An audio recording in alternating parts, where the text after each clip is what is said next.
কেউ কথা না কয়, ওরে ওরে ও অভাগা কেউ কথা না কয়।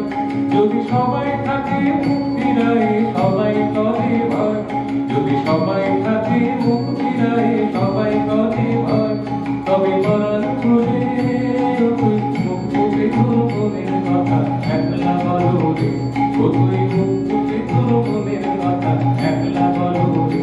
যদি তোর ডাক শুনে কেউ না আসে তবে একলা কারো রে।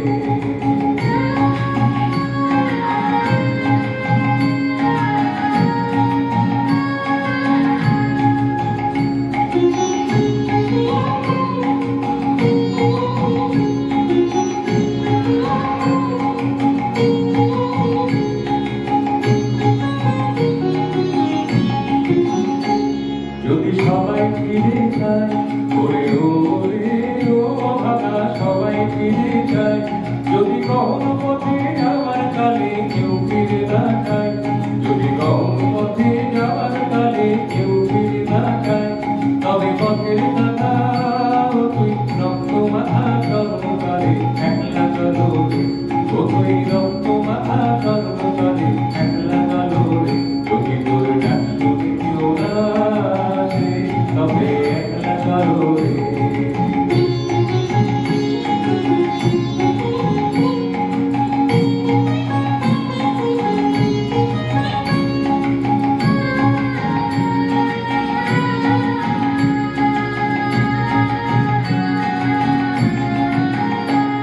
যদি আলো না ধরে, ওরে ওরে ও অভাগা আলো না ধরে, যদি ঝড় বাদলে আধার রাতে ধোঁয়ার গায়ে ঘরে, যদি ঝড় বাদলে আধার রাতে ধোঁয়ার গায়ে ঘরে, তবে বজরা নলে আপন বুকের পাথর জ্বালিয়ে একলা চলো রে, আপন বুকের পাথর জ্বালিয়ে একলা চলো রে।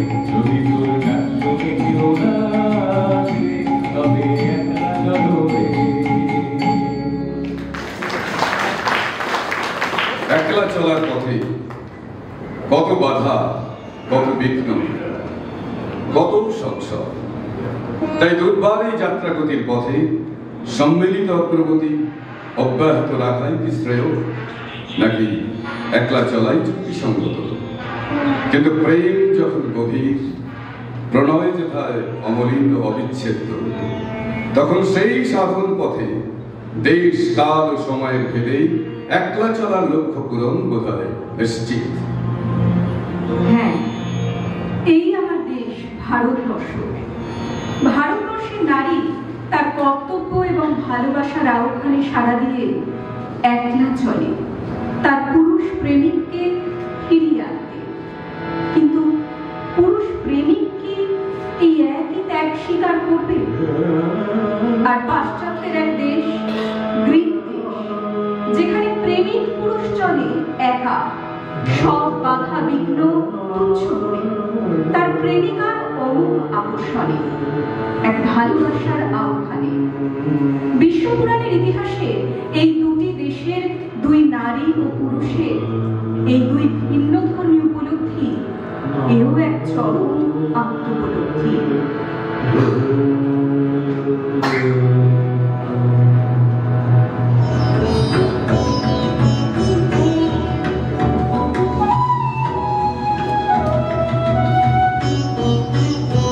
3000 বছর আগের ঐতিহ্য। গ্রিক পুরাণ পুরুষ, কবি ও বীণাবাদক অরফিউস, তার পত্নী ইউরিডিসের সর্পাঘাতে মৃত্যু হলে বহু বাধা তুচ্ছ করে অরফিউস দেবলোকে গিয়ে বীণা বাদনে দেবরানীকে তুষ্ট করে প্রিয়তমার প্রাণ ফিরে পান। কিন্তু শর্তভঙ্গ অপরাধে তাকে আবার হারাতে হয় ইউরিডিসকে। 1000 বছর আগে চণ্ডীমঙ্গলের রাজ্য। বাঙালি কিশোরী নৃত্যকুশলী বণিক বধূ বেহুলার স্বামী বাসবেই সর্পাঘাতে মৃত্যুবরণ করেন। বেহুলা ও বহু বাধা অতিক্রম করে দেবলোকে গিয়ে দেবতাদের নৃত্যতুষ্ট করে স্বামীকে ফিরে পান, তাও সর্বাধীন। এই দুই প্রায় সমভাগ্য অসমসাময়িক নরনারীর কাল্পনিক সাক্ষাৎকারের ভিত্তিতে রচিত এই কাব্যনাট্যে বিধৃত হয়েছে ভারত নারীর চিরন্তন নিয়তির কথা।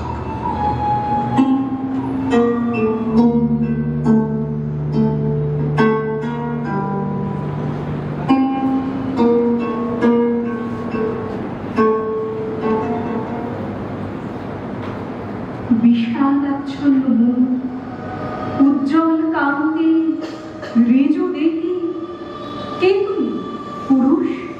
আমি অরফিউস, গ্রিক শিল্পী, বীণার বাদক। তুমি কে কিশোরী? শ্যামাঙ্গী বাঙালি নারী, চম্পাইনগরে বাস, গাঙ্গুরের ধারে। নৃত্য কিছু জানা আছে, তাই কেউ কেউ বলে থাকে বেগুলা নাচনি। তবে তো তুমিও শিল্পী, আমারই মতন। বন্ধু হতে কোনো বাধা আছে? কিন্তু তোমার কথা কিছু বলো শুনি। আমি তো বলেছি আমি গ্রিক শিল্পী, নাম অরফিউস। ইউরিপিস আমার প্রেয়সী ছিল।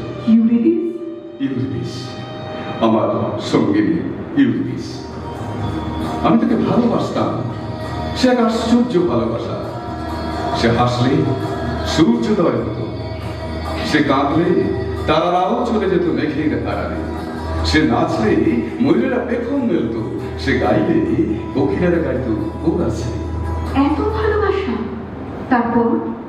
অরফিউস, তার আগে তোমার কাহিনী জানতে চায় বঙ্গমালা। অরফিউস, আমার জীবনেও ভালোবাসা এসেছিল, তবে তার বিয়ের পর আমাদের সমাজের নৈতিক নিয়মে। কিন্তু থাক আমার কাহিনী, তোমার কথাই বলো। ইউরিপিস নেই, শুধু তার স্মৃতি সুধাটুকু হৃদয়ে মাখানো আছে। ইউরিপিস সর্বস্ব আমার। আহা, পথে শুয়ে থাকা সাপকে অসতর্কতায় অন্ধকারে রজ্জু ভ্রম করে ইউরিপিস পা দিয়েছে তাতে। স্বভাব নিরীহ সর্প পদাঘাতে প্রতিহিংসা বসে, বিষাক্ত দাঁতের হলাহল ঢেলেছে তুর পায়ে। রক্তিম কপল উষ্ঠ অধর দিল হয়েছে নীল। কি আশ্চর্য! আমার স্বামীও মৃত্যু হয়েছে সর্পদংশনে, বিবাহ বাসরে। কি আশ্চর্য! পূবের শ্যামলী নারী নৃত্য পটীয়সী, আর পশ্চিমের এই ঋজুদেহী পুরুষ বিনা যার একমাত্র সাথী। দুজনার একই বিধিলিপি। আহা, তুমি তোমার প্রিয়কে হারিয়েছ বিবাহের মধু জামিনীতে। প্রিয় কিনা তখনও জানি না, সনাতন রীতিটুকু শুধু জানা ছিল। ইহকালে পরকালে সে আমার একমাত্র গতি। আর জানা ছিল বাসরে দুরন্ত নাগের বিষে তার মৃত্যু সংবাদের কথা। জানা ছিল এই ভয়ঙ্কর মৃত্যু সংবাদের কথা? জানা ছিল? ঈপ্সিত প্রেমিক নয় তো তুমি কেন কেন মেনে নিলে এই অশুভ মিলন? কেন করলে এ বিবাহ? অরফিউস, আমাদের বিয়ে হয়, আমরা করি না বিয়ে। আমার বণিক পিতা সাই সদাগর, চাঁদ সদাগর নামে বণিক শ্রেষ্ঠ বৈবাহিক হতে চেয়েছিল। দুজনে মিলে হয়তো বৃহত্তর বাণিজ্য লাভের আশায়, হয়তো তাই চাঁদের কনিষ্ঠ পুত্র লক্ষেন্দ্রর মৃত্যু সাপ ভয় তুচ্ছ করেছিল তারা। সে এক বিশাল উপাখ্যা। তার চেয়ে তোমার কাহিনী বলো, ইউরিপিসের। মৃত্যুর দেবতা এসে কেড়ে নিয়ে গেল মরজগতে এক অতি ক্ষুদ্র প্রাণ। যেন তা না হলে মৃত্যু কার্য করত প্রলয়। আমি ছুটে গেছি মৃত্যু দেবতার পিছে সুরলোকে। তুমিও গিয়েছো সুরলোকে? দেবতার বরে তোমার প্রিয়ার প্রাণও তুমি ফিরে পেয়েছো তাহলে? আমি সুরলোকে গেছি প্রিয়তম প্রাণ অন্বেষণে, কিন্তু তুমিও বললে কেন? তাহলে কি তুমিও গিয়েছিলে সেই লোকে তোমার স্বামীর প্রাণ ভ্রমণের খোঁজে? আমার শ্বশুর নিশ্চিত্র লোহার ঘর বিনির্মাণ করেছিল সাঁতারি পাহাড়ে, সর্পভীতি হিন্তালের অরণ্যের মাঝে। নিজে হিন্তালের যষ্টি হাতে বাসরে প্রহরী ছিল। সর্প অভিশাপ থেকে পরিত্রাণ আসে। কিন্তু তুমি তো ভালো করেই জানো বিধিলিপি কোনোদিনও খণ্ডাবার নয়। বিধাতার নির্দিষ্ট ক্ষুদ্র রন্ধ্রপথ পেয়ে নিয়তি প্রেরিত নাগ ঢুকেছিল লোহার বাসরে। সর্বদংশনের সাপ ভয় মনে মনে জপ করে মধুরাত জাগা, সে যে কি কঠিন ব্রত। জানি না বুঝেছ কিনা তুমি। কাঁসা খেলে গান গেয়ে কেটে গেল প্রায় সারা রাত। উষার আলোটুকু ফুটবার আগে দুজনের চোখে নেমে এলো কাল ভোর। তোমার প্রিয়ার মতো আমার নিদ্রাত রসতর্ক স্বামীর পায়ের আঘাত লাগলো গিয়ে নাগের গায়ে। সুযোগের প্রতীক্ষায় যে ছিল শয্যায় পদতলে, গরুল ঢাললো না যেমন ভেবেছিল সেদিন অসতর্ক তোমার প্রেয়সী পায়ে। কি আশ্চর্য! এত মিল দুর্ভাগ্যে তোমার আমার। তারপর তুমি দেবলোকে গেলে পথে কোনো বাধা? গামুরের জলে ভেসে ভেসে কলার মান্দাসে মৃত স্বামী সব হলি। অরণ্য শার্দুল আর হিংস্র জলচর ভয় তুচ্ছ করে গেছি অজানা পথে। তার চেয়ে ভয়ঙ্কর লুব্ধ পুরুষের কামনা ক্লেদাক্ত স্পর্শের থেকে কোনো ক্রমে নিষ্কৃতি পেয়েছি। তারপর সুরলোকে। আচ্ছা অরফিউস, সুরলোক অভিযানে কোনো বিঘ্ন হয়নি তোমার? আমারও বহু বিঘ্ন ছিল, বহু বাধা। স্বর্গ নদী পার করে দিতে অনিচ্ছুক ছিল মাঝি। বিষাক্ত আগুন মুখ, ত্রিমুণ্ড কুকুর, এই সব বাধা পার হয়ে তবে আমি তারপর দেবলোকে গিয়ে প্রিয়তমা মৃত্যু শোকে আমার বিনার গঠিত অন্তর থেকে কান্নার সাগর ভাসিয়েছে সুরলোক। সুরেন্দ্রাণী সেই কান্না সইতে না পেরে ফিরিয়ে দিলেন ইউরিডিসকে। তুমি পাওনি ফিরে স্বামীকে তোমার? আমিও পেয়েছি, তবে বিনার ঝঙ্কারে মুগ্ধ হওয়া সুরপত্নী করুণায় নয়, নৃত্য পারঙ্গনা। এই কথা দেবলোকে করেছে রচনা, আমার স্বর্গের পথ প্রদর্শিকা রজকিনী নেতা। কি বলবো বিদেশি বন্ধু, সত্য বিধবার নাচ দেখতে উৎকৃষ্ট হলো দেবতার দল। নৃত্য তুষ্ট বলে তারা আমার স্বামীকে ফিরে পাবো। পুরুষকে তুষ্ট করা কত যে কঠিন, সেই দিন বুঝেছি সুরলোকে। আহা, তোমার সে কষ্টের কাহিনী না হয় অনন্ত থাক সাগরী কিশোরী। যে কাজ করতে হলো লুব্ধ পুরুষের কামনা ক্লেদাক্ত শত চোখে চোখ রেখে, তার বর্ণনায় আর কি এমন ক্লেশ হবে। বাঁধতে হয়েছে বেনি, করতে হয়েছে ফুলো সাজ, স্বল্প বাস করে দৃষ্টি সুখ দিয়েছি তাদের নৃত্য ছন্দে, দেহের বিভিন্ন ভঙ্গিমায়। মুগ্ধ লুব্ধ দেব পুরুষেরা সন্তুষ্ট হয়েছে অবশেষে। লক্ষ্মীদ্রোর আমার স্বামীর মৃতদেহে সঞ্চারিত হয়েছে জীবন।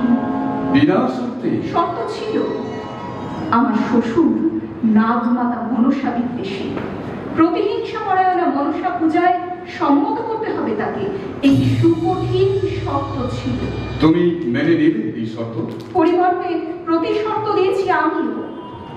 শ্বশুরের ঋত 6 পুত্র এবং 14 ডিঙা ধন প্রত্যর্পণ করিয়েছি এই শর্ত বলে। তুমি বিনা শর্তে পেলে ইউরিডিস প্রাণ? শর্ত ছিল আমার বেলায়। পৃথিবীতে ফিরবার পথে আমি আগে আগে চলব, ইউরিডিস পিছে। মর্তের মাটিতে এসেই দৃষ্টি বিনিময় হবে দুজনের। সারাক্ষণ ভয়ে ভয়ে নেমেছি। ইউরিডিস আসছে তো পিছনে, কথা বলবো না পথে, এ শর্ত ছিল।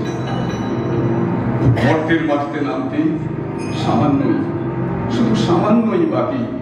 স্বর্গ নিয়ন্ত্রণ ভুলেই একবার শুধু একবার আমি দেখতে গেছি ইউনিদেশকে, কতদিন দেখিনি তো তাকে। হায়, স্বর্গরাজ্য থেকে জয় করে নিয়ে এসে শর্তভঙ্গ অপরাধে আবার তাড়াতে হল। শুভ দৃষ্টি আর এই জন্মে হল না আমাদের। এইখানে বিধিলিপি ভিন্ন হলো তোমার আমার। অফিউজ বিদেশী নারী আমি, জানি না কোন ভাষায় তোমাকে সান্ত্বনা দেওয়া যায়। শুধু আমি জানাই তোমাকে, আমি ভারতীয় নারী, শ্বশুরের জন্য 14টি না ধন প্রত্যর্পণ করা যুগে যুগে আমার নিয়তি। আচ্ছা, আমাকে ফিরিয়ে আনতে যাবে কেউ দূর সুরলোকে, সব বাধা বিঘ্ন তুচ্ছ করে? স্বপ্নেও পারি না ভাবতে আমি কোন কে। হে বীণাবাদক শিল্পী গ্রিক অফিউজ, চুপি চুপি জানাই তোমাকে, আমার হিংসা হয় ইউরিডিসের কথা ভেবে। মনে হয় আহা, আমার জন্যেও কেউ বাজাক না মৃত্যুঞ্জয়ী বীণা।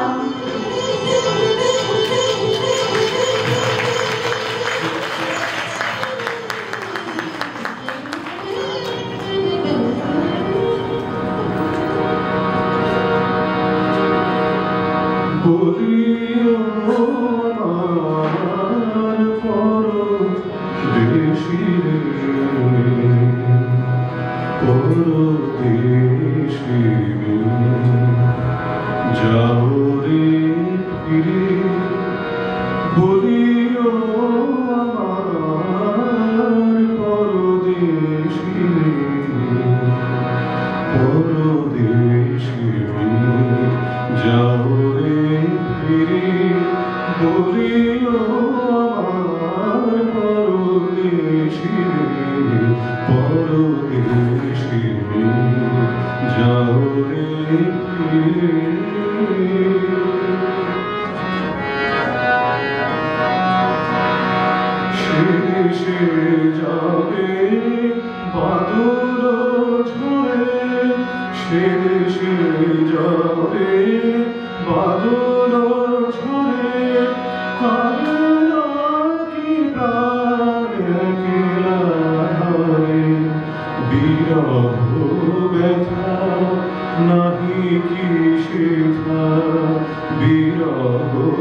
এই আমার দেশ ভারতবর্ষ। যুগে যুগে পুরুষ শাসিত সমাজ ব্যবস্থার কঠোর পরীক্ষায় এই দেশে নারীরা বারে বারে নিজেদেরকে আহুতি দিয়েছে। ভালোবাসার কঠোর পরীক্ষায় তারা সফলভাবে উত্তীর্ণ হয়েছে। নারীর এই আহ্বান, উপলব্ধি ও আহুতি, এরই সাক্ষী আমার প্রণম্য ভারতবর্ষ। কিন্তু ভারতীয় পুরুষের আহুতিও কি স্মরণযোগ্য নয়? তাই ভারতবর্ষের স্বাধীনতা দিবসে এই পক্ষকালে শুনি এক ভারতীয় পুরুষের আহুতির কথা। হ্যাঁ, এক জানা শহীদের অজানা আহুতি।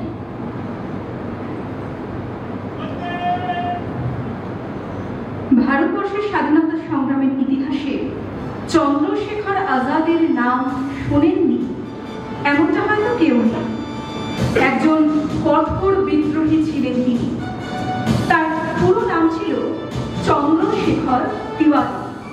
আজাদ ছিল তার নিজস্ব সংযোজন, কারণ ভারতবর্ষের আজাদের লড়াইতে তিনি নিজেকে খুব প্রথম থেকেই মনে প্রাণে আহুতি দিয়েছিলেন।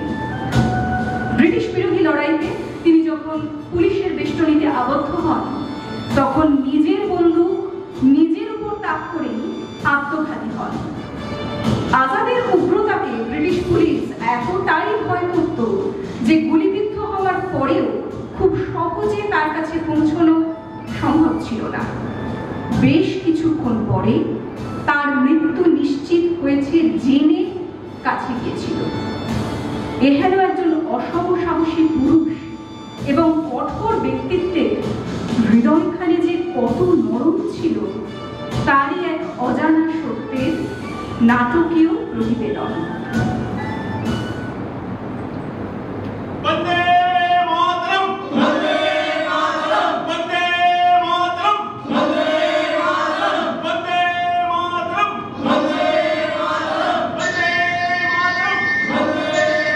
বিদ্রোহী যুবক চন্দ্রশেখর আজাদ ফেরার ছিলেন।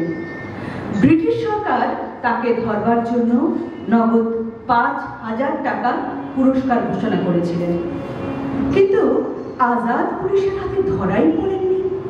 কোন রকম ভাবে পালিয়ে বেড়াতে বেড়াতে বেড়াতে একটি ঘরের সামনে এসে দরজায় কড়া নাড়ে। সেখানে এক বৃদ্ধা তার কন্যাকে নিয়ে থাকতেন। আজাদ সেখানে এসে কাতর হয়ে বললেন, আমি চন্দ্রশেখর আজাদ। আমি আজকে রাতটা আমি কোন রকমে আপনার কাছে লুকিয়ে থাকতে চাই আম্মা। এসো বাবা, এসো। চন্দ্রশেখর আজাদ নাম শুনে তো বৃদ্ধা খুব আনন্দিত হলেন।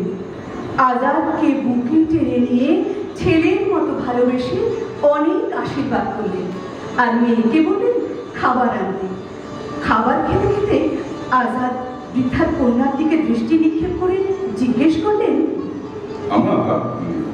আমাদের এই ভগ্নিপতির বাড়িটি কোথায়? কোনোদিন সময় সুযোগ পেলে আমি ভগ্নিপতির সঙ্গে দেখা করব। শুনেই বৃদ্ধা একটু মুচকি হাসলেন, তারপর হতাশ হলেন, মুখ ফ্যাকাশে হয়ে গেল। বাবা, গরিবের মালিক তো ঈশ্বরই। পরের বেশ কিছু টাকা জোগাড় করেছি, আর কিছুটা হলে পুরোটাই হয়ে যাবে। তখন তোমার এই বোনকে আমি ধুমধাম করে বিয়ে দেব, আর বেঁচে থাকলে কখনো না কখনো ভগ্নিপতির সাথে তোমাকে দেখা করিয়ে দেব বাবা। ব্রিটিশ পুলিশ আমার গ্রেফতারের জন্য ৫,০০০ টাকা পুরস্কার ঘোষণা করেছে, আর আমার কাছে আরো ৫,০০০ টাকা রাখা আছে। আপনি আমাকে পুলিশের হাতে ধরিয়ে দিন, তাতে আপনি ব্রিটিশ সরকারের পুরস্কার স্বরূপ যে ৫,০০০ টাকা পাবেন, আর আমার সঙ্গে থাকা ৫,০০০ টাকা, এই দুয়ে মিলিয়ে আপনি ধুমধাম করে আপনার বোনের বিয়ের ব্যবস্থা করে ফেলবেন। আর এতে আপনার মাথার বোঝা অনেকটা হালকা হবে, আর আমি খুব খুশি হব আম্মা, আমি খুব খুশি হব। না বাবা, 5,000 কেন, 5 লাখ টাকা দিলেও এমন বেইমানি আমি করতে পারবো না বাবা। তুমি তো ভারতের বীর সন্তান, তোমাকে আমি নিজের ছেলের মতো দেখেছি। ভগবান সবার কথা শোনেন, আমার কথা নিশ্চয়ই শুনবেন। এই পর্যন্ত বলে বৃদ্ধা আজাদের জন্য বিছানা তৈরি করে দিলেন আর কন্যাকে নিয়ে নিজে অন্য ঘরে শুতে দিলেন।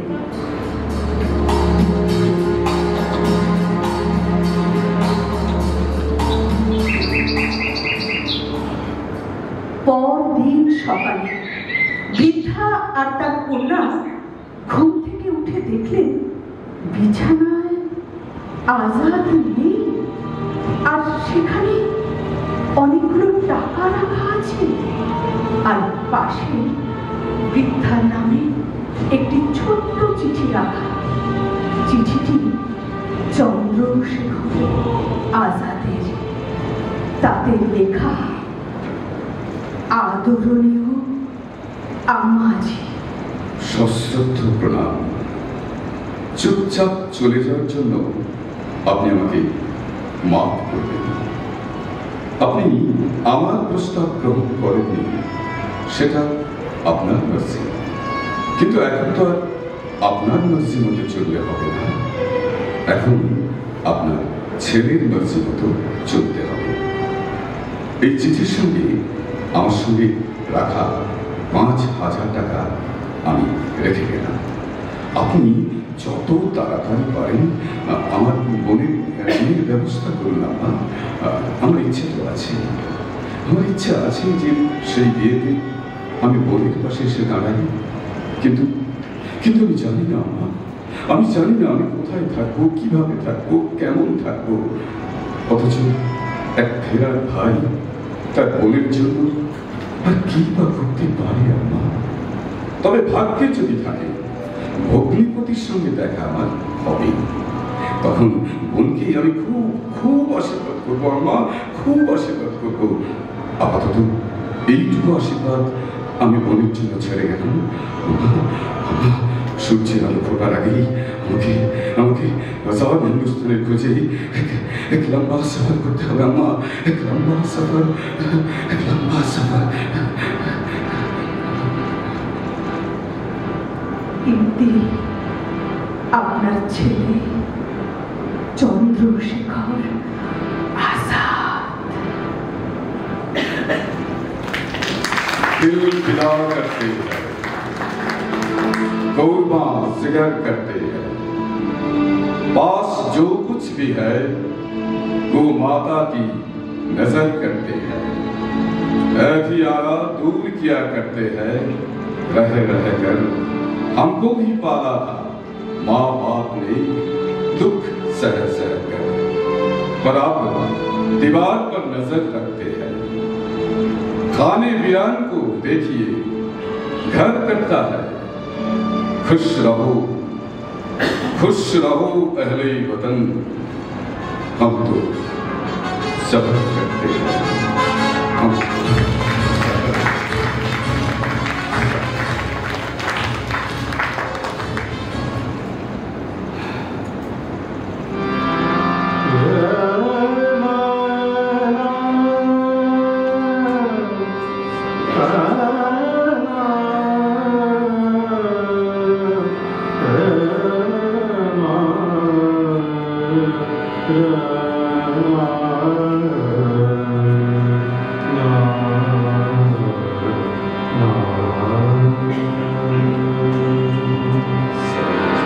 सारे जहां से अच्छा हिंदुस्ता हमारा हमारा, सारे जहां से अच्छा हिंदुस्ता हमारा हमारा, सारे जहां से अच्छा।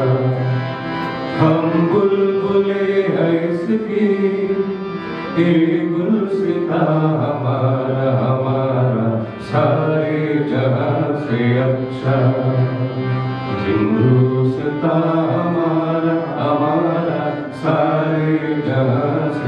अच्छा।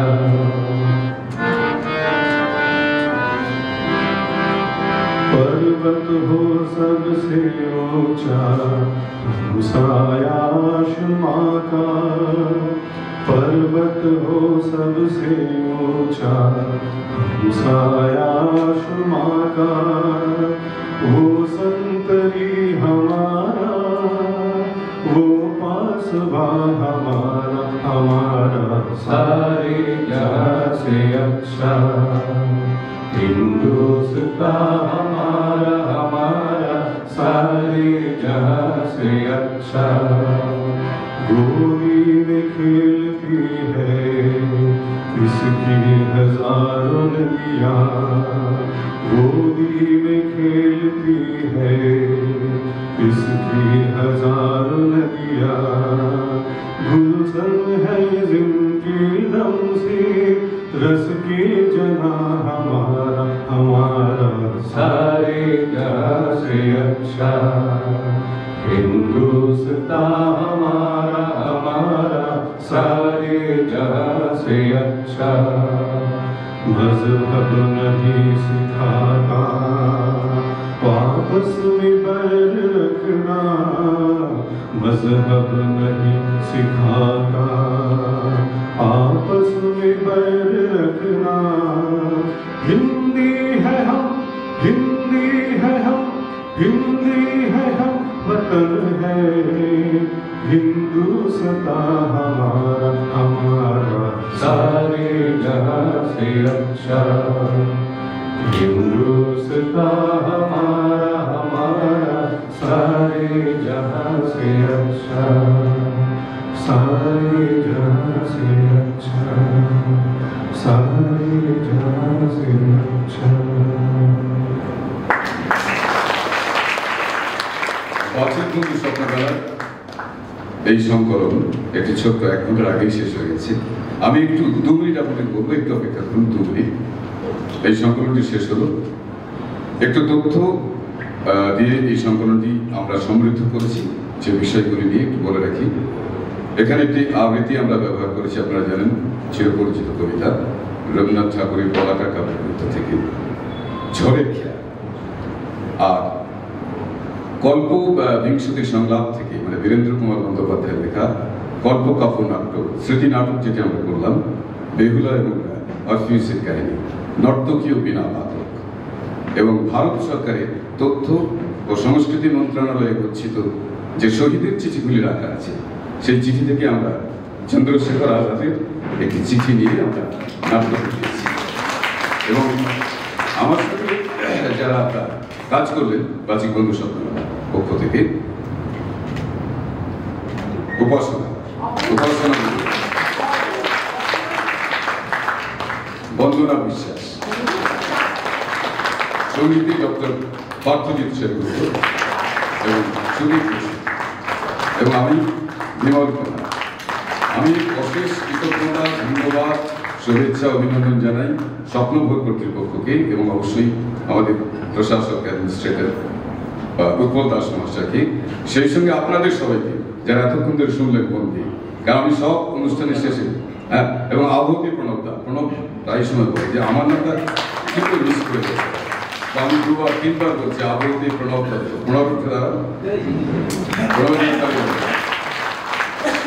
এবং আমি সব অনুষ্ঠান শেষে একটি ট্যাগলাইন ইউজ করি আপনাদের জন্য।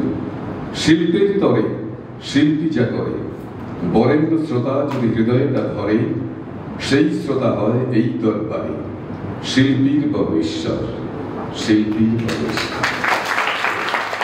আপনারা ভালো থাকবেন। আমরা ভারতবর্ষের স্বাধীনতা দিবসের পক্ষকালে শেষ দিনে এই অনুষ্ঠানটি করলাম, আমরা জাতীয় সঙ্গীত দিয়ে শেষ করব।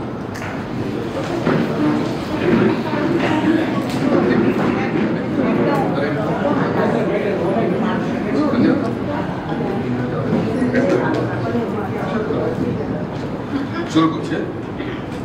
जनगण मन अधिनायक जय हे भारत भाग्य विधाता, पंजाब सिंधु गुजरात मराठा द्राविड़ उत्कल बंग, विंध्य हिमाचल यमुना गंगा उज्जल जल वितरंग तब शुभ नामे जागे तब शुभ आशीष मागे गाहे तब जय गाथा जन गण मंगल नायक जय हे भारत भाग्य विधाता जय हे जय हे जय हे जय जय जय जय हे।